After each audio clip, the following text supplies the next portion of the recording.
안녕하세요. 역사를 사랑하는 박사입니다. 오늘은 후조를 일으킨 성능에 대해서 한번 알아보겠습니다. 성능이라는 사람은 태어날 때 붉은 빛이 방안을 가득 메웠고 하늘에서 백색 기운이 내려와 마당을 덮었다고 합니다.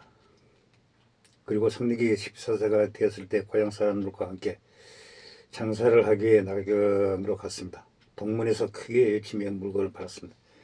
이때 우연히 성덕을 목격한 왕년이 좌우 사람들에게 말했습니다. 제 아이의 목소리와 눈빛을 봐 비호한 자질을 가졌다. 장차 천하의 우환을 가져게 될 것이라고 말했다고 합니다.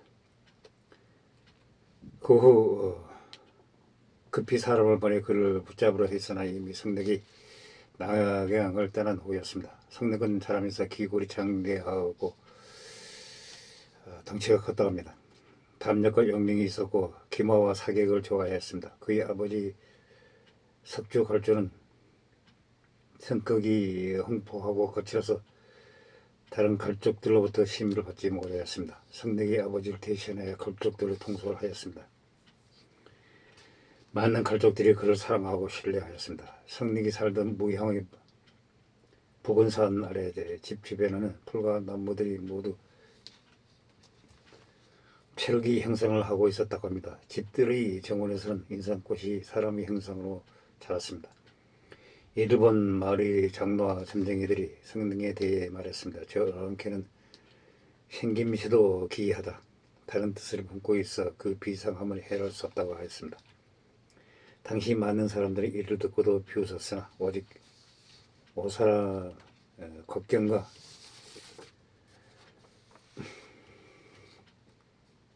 이시만이 이를 믿고 그에게 물자와 금전을 지원하였습니다.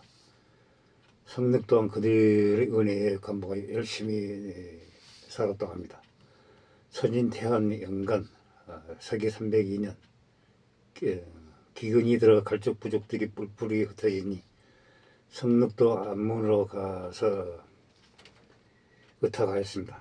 그때 북택도의 유감이 여러 이민족들을 잡아다 팔면서 성력도 붙잡으라 하였습니다. 영구가 그를 숨겨주어 겨우 잡혀가는 신세를 면할 수 있었습니다. 안문에 더 이상 머물 수 없게 된 성능은 가족들을 거느리고 낙탕도의 이천에게로 향하던 중 길에서 곽경을 우연히 만났습니다. 곽경은 오늘날 이런 몰골이 된 이유를 물었습니다. 성능의 처지에 공감하여 더불어 눈물을 흘렸습니다. 이후 성능에게 수정에 있는 돈을 내어주고 의복과 식량을 지원하면서 성능과 그 일족을 보살폈습니다. 성능이 곽경에게 말했습니다. 지금은 내 기운이 들어 여러 어랑캐들이 굶주리고 있습니다. 저는 이들을 유인에 귀지로 가서 양식을 구하려고 하고 귀를 튼다 그들을 사로잡은 뒤에 발버린다면 서로 구할 수 있을 것이라고 말했습니다. 곽경 또한 깊이 동의했습니다.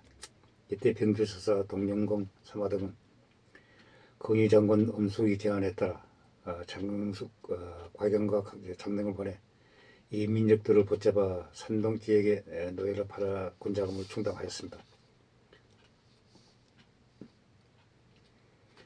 당시에 20살이 넘었던 성육도 이들에게 사로잡혔습니다. 장룡이 그를 끌고 가면서 마구 폭행하였습니다. 이를 치근하게 여긴 곽경이 마침 그의 사촌인 곽양과 그 아들 곽씨에게 성력을 돌봐주라고 부탁하였습니다. 곽양과 곽씨는 곽경의 부탁대로 장롱의 폭행으로부터 여러 차례 성능을 보호하였습니다. 그에게 약과 떡을 나눠주었습니다. 성능은 제동의 평원에 이르러 치평 사람인 사환에게 노예에 팔렸습니다. 사환을 따라서 치평으로 가던 성능에게 한 노인이 다가와 말했습니다. 그대의 이 이마 위에 물고기가 영이 네 걸레로 뻗쳐 있는 걸 보아하니 점차 그의 사람의 주인이 될 것이다. 값을 내내는 왕평조를 도모할 수 있으리라. 만약 그대의 말대로 이루어진다면 감히 그대의 덕을 잊지 않겠습니다. 그러자 노인은 혼란에 사라져 버렸다고 합니다. 이후 사환의 노예로 일하던 성덕은 인근에서 목장을 경영하던 급성과 친해져 그의 도움으로 노예에서 해방되었습니다. 급사의 목장에서 고용되어 일을 하게 되었습니다. 다만 성덕은 급상 밑에서 목장일 뿐 아니라 왕령, 기현, 기웅, 기보, 오여, 유흥, 도표, 농명, 팔명을 만나 토종무리를 이루어 약탈을 하기도 하였습니다. 나중에는 가고, 유정, 유보, 장일복, 호연막, 극흥력, 장원, 공돈, 조록, 지굴 등도 성능과 합류하여 그 무리는 어느덧 18명이 되었습니다. 성능은 동쪽으로 정종, 육기 등의 여러 목장에서 말을 얻어 자신이 모은 동료들과 함께 멀리 나아가 비단과 보물을 약탈해 급성하게 바쳤습니다. 영흥 2년 서기 305년 5월 성노왕 사마형이 배출되자 사마형이 부하였던 공사번 누기 학창 등기 각기 장군을 사칭하며 수연에서 거방하여 업을 공거하려 하였습니다. 공사원 등의 무리는 수만 명에 이르렀고 성능은 급성과 함께 기병 수백 기를 거느리고 이들에게 합류하였습니다. 이때 급성의 성능에 제대로 된 이름을 가질 것을 제안하여 비로소 성능이란 이름이 주어졌다고 합니다. 영흥 2년 서기 305년 7월 공사반은 성능을 전대도으로 삼았습니다. 기주 일대의 여러 군현을 공격해 이천석 이하의 걸매들을 살해하고 다녔습니다. 그리고 마침내 목표인 업으로 진공하니 업의 평창공 사마모는 장수 풍숭을 보내 공사본을 맡게 하였습니다. 이때 본명왕 사마효가 파견한 장수 구유와 강평대수 정서도 모두 업을 구원하기 위해 군대를 이끌고 공사본을 공격하였습니다. 공사본은 패하여 무리와 함께 남쪽으로 도망하였습니다. 광희 5년 서기 306년 9월 공사원이 백마진에서 황하나를 건너다가 연주자사 구희에게 패하여 그 무리가 흩어졌습니다. 성능은 급상을 따라 다시 목장으로 돌아갔습니다. 급상은 성능을 목야물로 삼아 기병들을 거느리고 인근 군현을 약탈하였습니다. 성능 약탈지에서 얻은 포로와 견난을 피해 상과대에서 수원 다니는 유민들을 업사해 이내 많은 무리를 거느리게 되었습니다. 어느 정도 세력을 키운 성능은 이들을 이끌고 평생에 주도하였습니다. 영가 5년 서기 307년 3월 급상이 대정군을 자칭하며 난원을 일으켰습니다. 성능은 그의 선봉이 되어 여러 지역을 휩쓸고 다녔습니다. 급상이 군대가 가는 곳마다 승승장구하니 급상은 자신을 얻어 성능을 토로장군을 삼아업으로 진공하였습니다. 이때 장흥의 장수 이풍 등도 급상과 합류하여 성능을 도와 업을 공격하였습니다. 당시 업을 지키던 신채영 사마 등은 형인 동해안 사마월로부터 많은 물자를 지원받았으니 그러나 인식한 성품으로 인해 평소 장수와 병사들에게 불지 않았습니다. 그런데 급상이 반란군에 들이닥칠 위기에 놓였습니다. 그제서야 장병들에게서 쌀과 비단을 뿌렸지만 이미 따라간 이 힘을 돌이킬 수 없었습니다.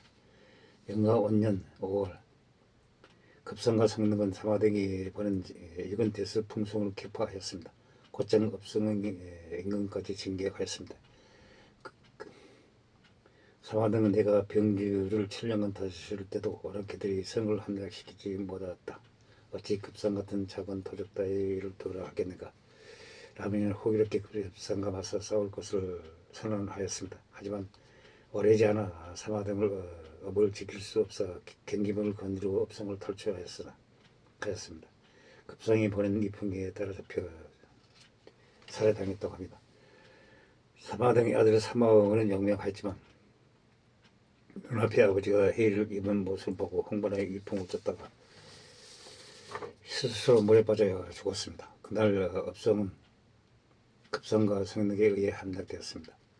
사마동의 아들이자 사마오의 동생인 사마교의 사마소 거룩 태수 최만 거기장군 장사 양환 종사 중령 최충 등도 모두 죽임을 당했습니다. 전란을 피해 급성에 머물던 여러 이름 있는 가문의 자제들도 거의 대부분 급성을 반란군에 의해 목숨을 잃었습니다.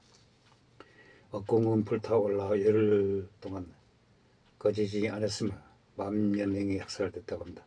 양가 5년 서기 307년 6월 업성의 함락으로 군사들의 살기를 한껏 끌어올린 급상은 다음 목표인 허창원이 3월을 도지기 위해 성능에게 군대를 주어 연진에서 황안을 건너 연주를 침범하게 하였습니다. 사마는 들어와 연주사 구위하리 진루 내사 왕창 등에게 명하여 성능을 도발하게 하였습니다. 성능은 구위와 평원과 양평 사이에서 여러 달 동안 대치하며 크고 작은 삼림여 차례의 전투를 벌여 치열하게 승패를 주고받았습니다. 이때 헌재의 증선장이 선장군 유추가 성능과 싸우다가 전사하였습니다. 양가 5년 서기 307년 7월 동향 3월에 관도로 이동해 구위를 지원하였습니다. 급상은 평소 구위로 들어하여 성곽에서 우타를 치고 지키며 방어하였습니다. 구위가 군사를 시기하고 기병을 보내 화복을 알리니 급상의 병사들이 크게 두려워하였다고 합니다. 양가 5년 서기 307년 8월 급상과 성능은 동무양에서 구위에게 크게 피하였습니다. 북쪽으로 도주하여 청년이로 들어가 스스로 지켰습니다. 양가 5년 서기 307년 9월 구위의 주계군으로부터 공격을 받고 또 패배하여 10,000여 명이 전사하여 급상에 세워둔 보르 8개가 모두 허물어졌습니다. 성능은 급상과 함께 사람 폐전병을 수습해 홍로의 하랑 유엔에게 귀선하라 하였으나 이번엔 적교에서 기술자사 정소에게 피하여 급상의 무리는 뿔뿔이 흩어지고 말았습니다. 급상은 지평의 말목장을 잠시 돌아갔다가 낙양으로 갔습니다. 성능은 그와의 헤어져 병조의 낙평을 갔습니다. 당시 병조에는 이민족의 부대 장배도과 폭막돌 등이 수천 명을 모아 상당에서 보루를 쌓고 있었습니다. 평소 이들에게 신임받던 성능은 장배독 등에 가 그들을 설득하였습니다. 장배는 자는 맹선이며 적은 중국 출신입니다. 성능의 모사이자 호주의 재상으로 동전이 왕도 사안 전전의 왕명과 더불어 56구 시대 명제 3중 하나로 뽑힙니다. 장변의 아버지 장류는 서진의 중선 태수였습니다. 장변은 어릴 적부터 학문을 좋아하여 각가지 경서와 범법에 능통하였습니다.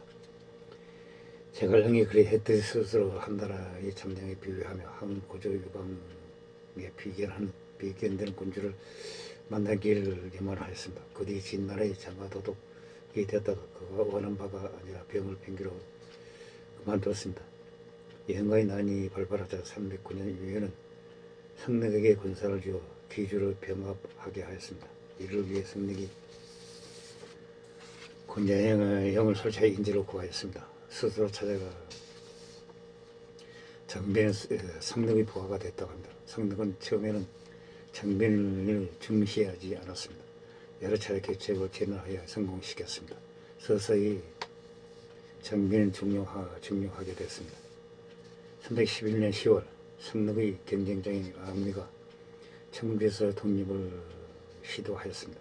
장민이 이를 알아채고 성능에게 가난해 성능이 왕미를 연해 깨어내어 죽게 하였습니다. 그의 무리를 병합하여 버렸습니다. 312년 성능은 수출을 공격하려 하였으나 참마로 이익에 빠졌습니다. 이때 장비는 성능의 소모전을 만들고 기주에서 거점을 만든 것을 권하였습니다. 성능이 이를 따라 영국을 수도로 하여 하복 일대 독립적인 세력을 구축하고 나라 이름을 조라고 하였습니다. 성능은 장빈의 공을 취하여 우정사로 승진시켰습니다.